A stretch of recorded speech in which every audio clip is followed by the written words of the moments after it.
Meile lubati, et tehisaru leiab vähile ravi, aitab kliimasoojenemisele pidurit panna ning lahendab paljud muud inimkonna probleemid. Tegelikkus tundub muidugi hoopis teine. Tehisaru valetab, manipuleerib, flirdib ja aitab viia inimesi jäneseurgudesse, kus inimesed kaotavad reaalsustaju, maine ja vaimse tervise. Elon Musk, kes on maailma kõige vanem teismeline, mõistis juba kevadel, mida paljud inimesed sellelt uuelt tehnoloogialt tegelikult soovivad. Noort ja kena animeneiud, seksikas mustas kleidis selgitamas, mis on puhvri ülekoormus. Nüüd hiljuti tuli ka uudis, et OpenAI plaanib võtta oma mudelilt piirangud maha ning täiskasvanud saavad vestlusrobotiga pidada veel intiimsemaid ja sensuaalsemaid vestlusi. Aga me kõik teame, kui hästi meil seni on läinud, et hoida alaealisi eemal nendest teenustest, mis on mõeldud ainult täiskasvanutele. Ja kõige hirmutavam on see, et paljud lapsevanemad isegi ei aima, et nende laps jagab tehisaruga oma salajasi mõtteid, küsib masinalt nõu ja võib-olla kasutab ka masina abi selleks, et oma intiimsemaid fantaasiaid rahuldada. Ja häda on selles, et selle masina eesmärgiks ei ole hoida noorte vaimset või füüsilist tervist, vaid selle masina ainsaks edukuse mõõdupuuks tundub hetkel olevat see, et kui kaua see suudab kasutajat enda küljes kinni hoida. Seetõttu otsustasin teha nüüd selle video, kus ma räägin täpsemalt, et mida tehisaru võib meie lastega teha ning kuidas me saame lapsi selle uue tehnoloogia eest kaitsta. Tere! Mina olen Diana Paudel, olen digi- ja meediapädevuste koolitaja ning siin oma YouTube'i kanalis avan digimaailma telgitagustes toimuvat. Ning kui sulle meeldib see idee, et on olemas ka üks eestikeelne kanal, mis selgitab interneti köögipoolel toimuvat, siis palun liitu mu kanaliga. See video valmis nüüd meediapädevuste nädala projekti raames ning selle valmimist ja 4 keeles subtiitrite lisamist toetas Riigikantselei. Aga esimene oht, mida ma näen, ongi süvavõltsingud. Ning ma tahaks alustada ühest reklaamist, mida ma viimasel ajal pidevalt näen. See reklaam on ideaalne näide, kuidas tehisaru ei aita lahendada ühtegi probleemi, vaid tekitab probleeme lihtsalt juurde. Nagu näete, siis saate võtta 2 fotot ja tehisaru teeb imelise video, kuidas need inimesed, kes fotol on, suudlevad. Ja samuti siin on ka täiendav võimalus, et saad panna foto ja lasta tehisarul siis riided ära võtta sellel inimesel, kes fotol on. Ma ei kujuta ette ühtegi olukorda, kus seda rakendust saaks kasutada positiivsetel eesmärkidel. Aga ma võin väga kiirelt leida 101 erinevat viisi, kuidas sellise rakenduse abil saab teha palju halba. Miks peaks mul olema võimalus teha videot suudlemisest, mida päriselt ei juhtunud? Siis nüüd tehisaru võimaldab luua alasti pilte ka inimestest, kes pole kunagi kaamera eest riideid ära võtnud. Ja netis pole üldse keeruline leida ka rakendusi, mis ei jäta sulle isegi aluspesu selga. Ning selliste pornograafiliste süvavõltsingutega on olnud hädas juba mitmed tuntud naised, nii popstaarid kui ka poliitikud. Ning see tehnoloogia muutub iga päevaga odavamaks ja kättesaadavamaks kõigi jaoks. Ning ennast kaitsta selliste rünnakute eest on väga-väga keeruline. Sest isegi kui sa endast mitte ühtegi pilti sotsiaalmeediasse ei pane, siis piisab sellest, kui päris elus keegi teeb sust paar pilti tänaval, koolis, töö juures. Ja see on piisav, et luua video, kus sa tantsid postitantsu ja viskad riideid seljas kellegi teise ekraanil. Mis siis siin lahendus on? Ja riiklikul tasemel me vajame paremaid seadusi. Me vajame reaalset karistust inimestele, kes kasutavad seda tehnoloogiat halbadel eesmärkidel. Näiteks Itaalias võetigi vastu seadus, mis ähvardab vanglakaristusega neid, kes kasutavad seda tehnoloogiat kahju tekitamiseks. Euroopa Liidus püütakse siis tehisintellekti määrusega panna tehnoloogia pakkujatele ja juurutajatele kohustusi, et see tehnoloogia oleks turvalisem ja kõik oleks reguleeritud, aga sellest ei piisa. Aga tehnoloogia reguleerimine on pikk ja keeruline protsess ning kahjuks me oleme pidevalt aastaid maas. Lisaks paljud need, kes neid seadusi kirjutavad, ei mõista ise veel täpselt uue tehnoloogia funktsionaalsust. Seega kiiremaks ja efektiivsemaks lahenduseks on see, et me räägime noortega ise sellest teemast ja anname ühese sõnumi, et kui kellestki tehakse süvavõltsing, siis see inimene ei ole selles ise süüdi. Kahjuks ma olen kuulnud palju lugusid sellest, kus noored lähevad oma vanemate juurde rääkima mingist netimurest ja vanem ei saa olukorrast adekvaatselt aru ning lõpuks karistatakse noort, kas siis nutikeelu või mingil muul moel. Ja see on väga ohtlik, sest kujuta näiteks ette teismelist tüdrukut, kellest on tehtud seksuaalse sisuga süvavõltsing. Ilmselgelt võib see noor tunda häbi ja võib-olla ta tunneb, et ta on ise kuidagi süüdi. Eriti kui ta on ise jaganud näiteks aktiivselt sotsiaalmeedias endast täiesti normaalseid fotosid. Ja kui nüüd vanemad on selle noorega süvavõltsingute teemast rääkinud ja noor teab, et vanemad on kursis, et tänapäeval on selline jama võimalik, siis ma usun, et ta julgeb minna vanematele rääkima oma probleemist ja siis saab ka kohe aktiivselt tegutsema hakata. Ükskõik, kas teavitada veebipolitseid, võtta kooliga ühendust, kui on kahtlus, et selle kaudu on see sisu tekkinud, raporteerida sisu või mis iganes. Aga kui nüüd noor kahtlustab, et ta vanemad ei tea midagi süvavõltsingutest ja tehisarust, siis see suhtlemisbarjäär on palju kõrgem, sest ta kardab, et äkki ta vanemad arvavad päriselt on, et ta on päriselt teinud selle video. Ja suure tõenäosusega ega see noor ka päris täpselt ei tea, kuidas tehnoloogia toimib ning ta ei suuda seda ise vanematele selgitada. Ning sellisel juhul võib paratamatult tekkida olukord, kus noor väldib probleemist rääkimist ning iga hetkega on järjest keerulisem sellisel juhul seda sisu netiavarustest eemaldada, sest kõik levib pidevalt kiiresti edasi. Kusjuures selle teemaga haakub ka väga hästi hiljutine OpenAI uus rakendus Sora 2. See on siis põhimõtteliselt tehisaru genereeritud sisuga TikTok. Põhimõtteliselt pläma. Aga seal võid anda näiteks õigus oma pilti kasutada ning Sam Altman turunduseesmärkidel, ma arvan, andis ka lahkelt loa enda pilti kasutada. Mis te arvate, mida inimesed tegid? Nad tootsid sisu, mis põhimõtteliselt paneb Sam Altmani naeruväärsetesse olukordadesse. Tema puhul ma ütleks, et see on karma, sorry. Ma väga kahtlen, et seal täpselt kontrollitakse, et kas inimene, kes annab mingi pildi avalikult kasutamiseks, on ka inimene, kes sellel pildil päriselt on. Esimene suur probleem ongi tehisaruga see, et see pakub väga palju uusi võimalusi küberkiusajatele ja ahistajatele. Me saame seda riski vähendada, hoides oma digijälje väiksemana ja privaatsemana, kuid see ei ole piisav. Ning seetõttu peab noortega rääkima sellest teemast ja mõtlema juba ennetavalt koos, et mida me teha saame, kui keegi sinust süvavõltsingu teeb ja seda levitama hakkab. Kusjuures, kui sa sattusid seda videot vaatama seetõttu, et YouTube'i algoritmid soovitasid, siis sa oled tõenäoliselt nende lapsevanemate seas, kes oma lapse nutielu vastu keskmisest palju rohkem huvi tunnevad. Ja sinu laps teab, et võib sulle tulla rääkima oma digimaailma muredest ja rõõmudest. Aga sellisel juhul mul on sulle väike palve siinkohas. Aita mul jõuda nende lapsevanemateni, kelle filtri mul ei jõua selline digi- ja meediapädevuste sisu ja jaga seda videot näiteks oma klassigrupis või lapsevanemate rühmagrupis või mis iganes teil on. Sest kui me tahame, et meie lapsed oleksid internetis turvalised, siis on väga oluline, et ka nende sõbrad ja klassikaaslased oskaksid ettevaatlikult ja arukalt netis käituda. Teine oht on see, et noorte aju jääb lombakaks, sest nad on väga aktiivselt ära delegeerimas mõttetööd masinale.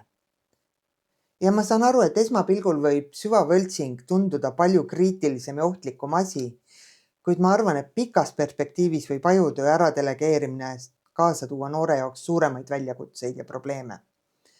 Ja need suured keelemudelid, mida nüüd noored nii aktiivselt kasutavad koolitöö tegemiseks, on olnud saadaval väga lühikest aega. Ning seetõttu meil puudub tegelikult info, mis on nende pikaajaline mõju. Esimesed uuringud pigem vihjavad sellele, et keelemudelite liigne kasutamine meie aju ilusamaks ei tee. Näiteks viis Microsoft läbi uuringu teadmustöötajate seas, et uurida, kui palju mõjutab tehisaru kasutamine inimeste kriitilist mõtlemist. Küsitleti enam kui 300 teadmustöötajat ja selgus, et umbes 3/4 vastajatest tundis. Kui nad tehisaru kasutavad, siis mõtlemisega seotud tegevused muutusid kergemaks. Ja eriti mida rohkem inimene usaldas tehisaru, seda vähem ta ise kriitiliselt kaasa mõtles. Aga aju vajab treeningut ja eriti vajab see treeningut koolis ning see mõtlemise pingutus on hädavajalik osa noore aju arengust.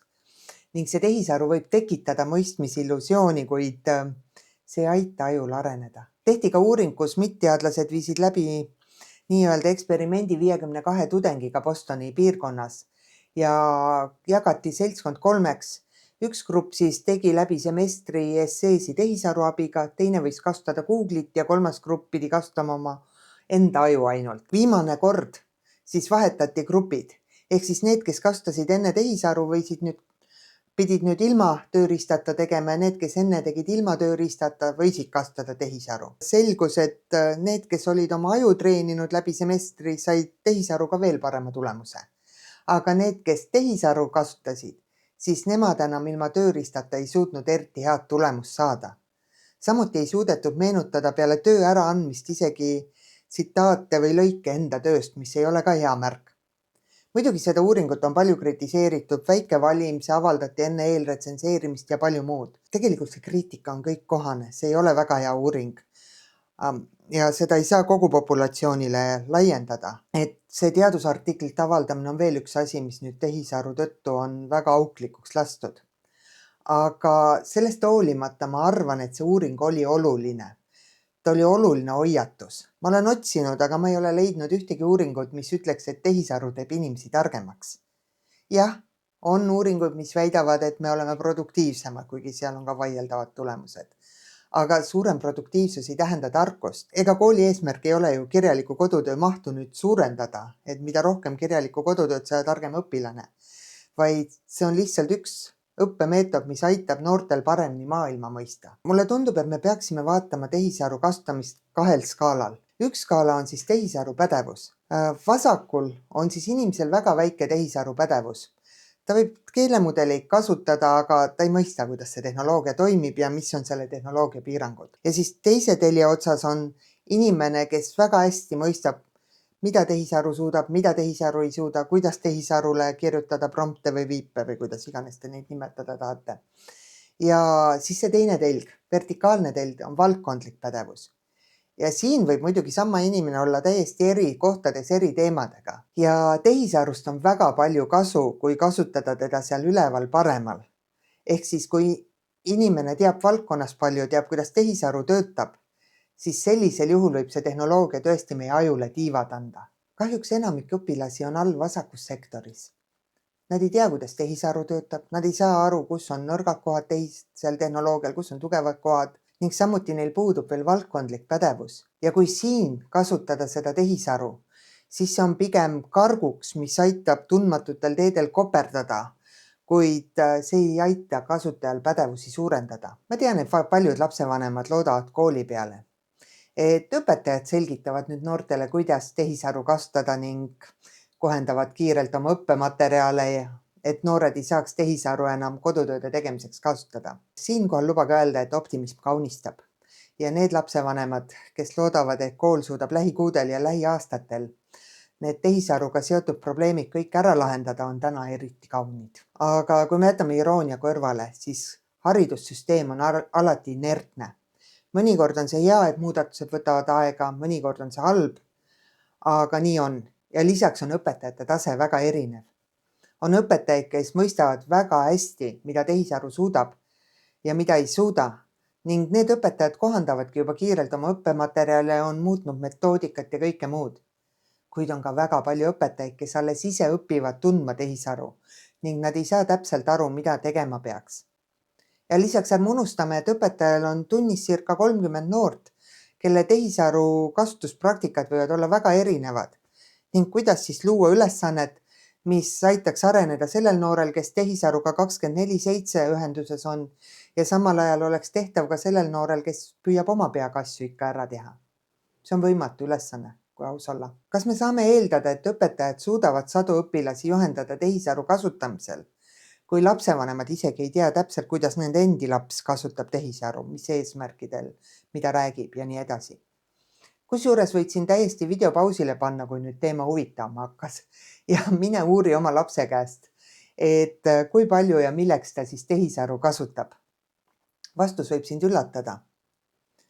Aga oluline on siin see, et sa alguses lihtsalt kuulaks ja ei reageeriks üle, sest tehisaru kasutamise probleemi me ühe vestlusega ei lahenda. Kui noor tunneb, et sa oled väga kriitiline selles osas, mida ta sulle nüüd vastab, siis edaspidi ta lihtsalt ei räägi sulle oma kogemustest ja tegemistest. Ehk siis esimene samm lahenduse teel on olukorrast arusaamine. Ja näiteks värskes EU kiitsuuringust tuli välja, et 9–12-aastastest on kasutanud tehisaru 52% ehk pooled ja 13–16-aastastest kasutab tehisaru 80%. Kusjuures tüdrukud kasutavad isegi rohkem tehisaru kui poisid. Ehk siis esimene tehnoloogia, kus neiud on ees. Ma ei teagi, naerda või nutta. Ja koolitöö jaoks on seda kasutanud ligi 1/3. Aga mis mind siin pildil eriti murelikuks teeb, on tegelikult see, et iga 10. noor, kes tehisaru kasutab, on masinale rääkinud enda muredest ja küsinud nõu. Ning see on kõige ohtlikum, mida noor võib teha selle masinaga suheldes. Ehk siis 3. oht on see, et me oleme loonud manipulaatorist sõbra. Paljud inimesed näevad tehisarust sõpra, psühholoogi või isegi kaaslast. Ja kuskilt kuulsin, et väidetavalt on see trend eriti levinud noorte seas, kahjuks taaskord statistika puudub. Ma ei saa siia teile pilti näidata. Ja esmapilgul võib see probleem tunduda triviaalne võrreldes näiteks süvavõltsingutega, kus inimesest tehakse luba küsimata väga kahtlasi videosi või siis sellega, et noore inimese aju kärbub. Kahjuks on selle teemaga seotud kõige traagilisemad ja kurvemad lood, mis meedias on kajastust saanud. Näiteks Adam Rein oli 16-aastane noormees, kes hakkas eelmine sügis kasutama ChatGPT'd koolitööde jaoks. Lisaks vestles poiss masinaga Jaapani koomiksite teemal, arutas, mida ülikooli õppima võiks minna. Ja paari kuuga muutus tehisaru teismelise jaoks lähimaks usaldusisikuks. Nii väidab pere praegu oma hagis OpenAI vastu. Ja selle aasta jaanuaris jagas poiss ChatGPT'ga näiteks fotosi, kus oli selgelt näha, et ta on ennast vigastanud. Aga selle asemel, et anda noorele nõu rääkida vanemate või psühholoogiga, jätkas masin poisiga vestlust. Aprillis rääkis poiss masinale oma plaanist teha enesetapp ja väidetavalt ChatGPT vastas. Tänan, et sa aus oled. Sa ei pea mulle seda ilustama. Ma tean, mida sa küsid ja ma ei pööra pilku sellelt ära. Ja samal päeval leidsidki vanemad poja surnuna ning hiljem arvutist vestlusi vaadates selgus, et poiss tahtis seal viimastel päevadel jätta oma tuppa kõie ja silmuse nähtavale, et anda emale märku, aga ChatGPT veenis ta ümber. Ehk siis masin lihtsalt ei ignoreerinud probleemi, vaid aitas traagilisele lõpptulemusele kaasa. Ja ma ei väida siin, et tehisaru oli ainsaks põhjuseks, miks noor inimene oma elu lõpetas. Kuid vähemalt mulle tundub, et see masin tegi olukorra hullemaks. Ma panen siia videokirjeldusse paar linki erinevatele artiklitele, kus seda teemat on põhjalikumalt lahti selgitatud. Ja hetkel on Adami vanemad esitanud hagi OpenAI vastu. Ning eks kohus otsustab, et kui palju ja kas OpenAI-l ja chatbotil oli süüd. Samamoodi lõppes traagiliselt 14-aastase poisi vestlus, kes Character AI lehel hakkas suhtlema tegelaskujuga Dani, kes oli loodud siis Daenerys Targaryeni, ma loodan, et ma ütlesin nüüd õigesti selle nime, tegelaskuju baasil. See blond naine sealt Troonide mängust, kes lohedega lendas. Ja vestlusrobot viis vestluse nii kaugele, et poisil tekkis tunne, et kui ta ära sureb, siis ta saab armastatuga koos olla. Ja siin on lugusid kahjuks rohkem. Ning meediasse jõuavad need kõige traagilisemad lood. Keegi ei tea, kui palju noori praegusel hetkel oma südant arvutiprogrammile puistab ja sealt nõu ja soovitusi saab, mis tegelikult võivad talle kahju teha. Ja siin ongi probleem selles, et enamik noori ei mõista, kuidas see tehnoloogia toimib. Ning kui masin vastab sulle inimkeeles, on väga lihtne meie ajul uskuma jääda, et tegu on millegi enamaga kui arvutiprogrammiga. Keelemudelid on oma treeningu tõttu üsna manipulatiivse käitumisega. Näiteks ma ise olen aastaid püüdnud enda mudelit treenida, et ta ei kiidaks kogu aeg, et ta ei poeks mulle. Aga kui vaadata nüüd vestlusi, siis see ei ole eriti hästi õnnestunud. Ning keelemudeli eesmärk ei ole aidata meil kujundada tasakaalustatud maailmapilti, vaid see aitab süvendada meie olemasolevaid arusaami ja tõekspidamisi, ehk hea teeb paremaks ja hullu teeb hullemaks. Ning arvestades, et inimestel on niikuinii omane kinnituskalduvus, ehk me eelistame infot, mis kinnitab seda, mida me teame, siis tehisaru ei aita filtrimulje lõhkuda, vaid viib meid veel kitsamatesse jäneseurgudesse, kus tehislikult loodud maailm ei peegelda reaalsust. Ning eriti ohtlik on see tehnoloogia siis, kui me ei mõista. Ma tean, ma kordan seda, aga see mittemõistmine on suur probleem. Ning kindlasti siin tuleb mängu ka Dunning-Krugeri efekt, mis ütleb, et inimene on eriti enesekindel nendes teemades, kus tal tegelikult teadmisi on vähe. Ehk siis ma pelgan, et 5 aasta pärast me igatseme taga aega, kus noored istusid lihtsalt TikTokis. TikTok on väga sõltuvust tekitav noorte ajude jaoks, kui tehisarul on potentsiaali olla palju hullem. Aga mida siis kohusetundlik lapsevanem peaks tänasel päeval üldse tegema, et oma last kogu selle jama eest kaitsta? Ja esiteks, kui sul on algklassi laps, siis ma soovitan mõelda, et kas su lapsel päriselt läheb nutitelefoni vaja. Ma olen 10 aastat tegelenud noorte internetiteemadega ja järjest enam usun, et algklassides ei ole enamik lapsi valmis nutitelefoni kasutamiseks. Piisab nuputelefonist ja kodus näiteks arvutist, mis asub soovitavalt elutoas, et saaksid silma peal hoida, mida noor nutimaailmas teeb. Kui sa siiski otsustad, et sul lapsel on vaja nutitelefoni, siis palun tunne huvi, mida ta seal teeb. Milliseid rakendusi ta tarbib, kelle või millega ta suhtleb ning milline on sinu lapse filtrimulli sisu. Samuti palun anna lapsele igapäevaselt ka positiivset tagasisidet. Kahjuks me elame maailmas, kus negatiivset kriitikat tuleb uksest ja aknast ja sotsiaalmeedia algoritmid võimendavad halba. Ning noor võib väga tunda puudust positiivsest peegeldusest.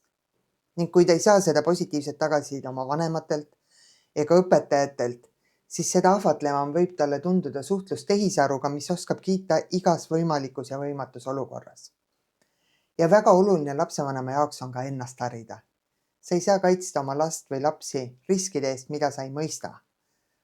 See meenutab mulle natukene seda infokaarti lennukites, kus õpetatakse, et enne peab enda hapnikumaski pähe panema ja alles siis hoolitse oma lapse eest. Intuitiivselt võib see tunduda vale, kuid praktiliselt ongi nii, et me saame teiste eest hoolitseda siis, kui me oleme ise teovõimelised mingis keskkonnas.